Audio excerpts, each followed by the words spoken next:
Assalamualaikum warahmatullahi wabarakatuh. Halo teman-teman, kembali lagi bersama saya Meita Trimidiani dari jurusan Pendidikan Bahasa Arab semester 4 kelas B. Pada pertemuan kali ini, pertemuan terakhir, saya akan menjelaskan tentang membedakan al-fasl dan al-wasl. Nah, pada materi kali ini di antara poin-poinnya yaitu pengertian, contoh, dan perbedaannya.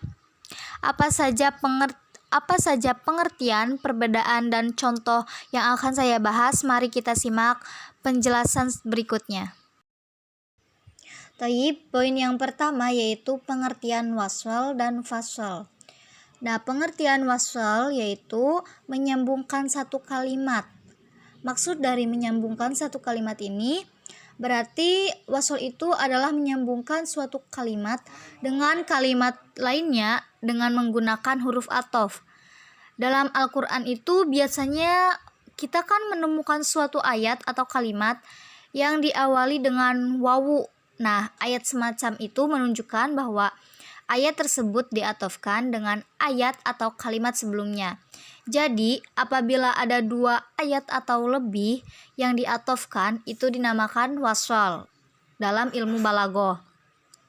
Sedangkan fasl itu kebalikan dari wasl, yang artinya meninggalkan athof antara dua kalimat. Nah, jadi al-fasl ini kan kebalikan dari al-wasl, yaitu meninggalkan athof antara dua kalimat. Maksud dari meninggalkan athof dua kalimat ini yaitu di sini fasl itu tidak menghubungkan dua kalimat melalui perantara wawu athof karena ada alasan dan maksud tertentu. Kemudian sesungguhnya al-wasl itu dengan wawu khusus dan setiap wasl. Sedangkan fasl itu mempunyai tempat-tempatnya masing-masing. Jadi al-fasl itu secara bahasa itu memisahkan atau menahan. Nah, itu adalah pengertian antara wasl dan fasl. Adapun contoh wasl yaitu lam yalid walam yulad walam yakul lahu kufuwan ahad, yang artinya dia tidak beranak dan tidak diperanak dan tidak ada sesuatu yang setara dengan dia. Jadi pada kata walam yulad walam yakul lahu kufuwan ahad itu maka kita dapatkan bahwa dua kalimat itu memiliki kedudukan dalam i'rab karena ia itu menjadi khobar mubtada yang jatuh sebelumnya. Dan pembicaranya juga bermaksud menertakan kalimat kedua kepada kalimat pertama dalam hal i'rab ini. Kemudian contoh fasl. Nah, contoh faslnya ini yaitu yudabbirul amro yufassilul ayati, yang artinya dia Allah yang mengatur urusan dan menjelaskan tanda-tanda Jadi yang kita dapatkan bahwa antara kalimat pertama dan yang kedua itu pada setiap contoh ada keterkaitan yang sangat sempurna. Jadi kalimat kedua itu tiada lain sebagai penguat bagi kalimat pertama, dan kalimat pertama yang makna kedua kalimat itu adalah satu.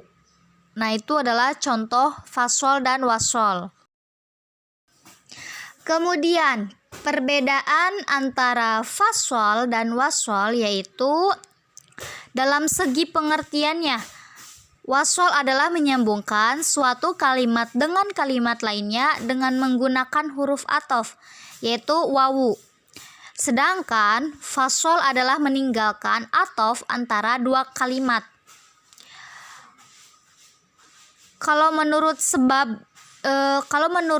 perbedaannya itu menurut sebab, Yang pertama yaitu sebab wasol itu adalah kalimat pertama memiliki kedudukan dalam i'rab yang sama dengan kalimat yang kedua. Sedangkan fasol itu kalimat keduanya itu menjadi bayan atau penjelas bagi kalimat pertama. Wasol, kedua kalimat wasol itu sama-sama dalam kalam khobar yang berkesesuaian maknanya. Jadi lafaz kalimat pertama yang memiliki kedudukan yang sama dalam khobar dengan kalimat yang kedua. Sedangkan kalimat kedua fasol itu menjadi jawaban bagi kalimat pertama.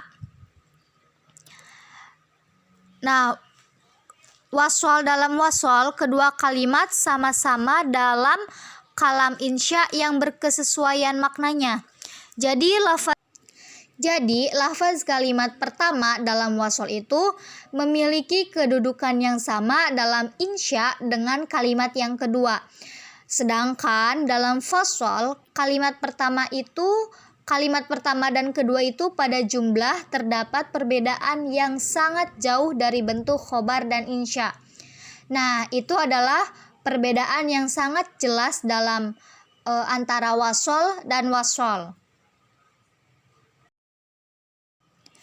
Taib, sekian penjelasan materi terakhir dari saya tentang fasol dan wasol. Kurang lebihnya mohon maaf. Syukron katsiron ala ihtimaminkum.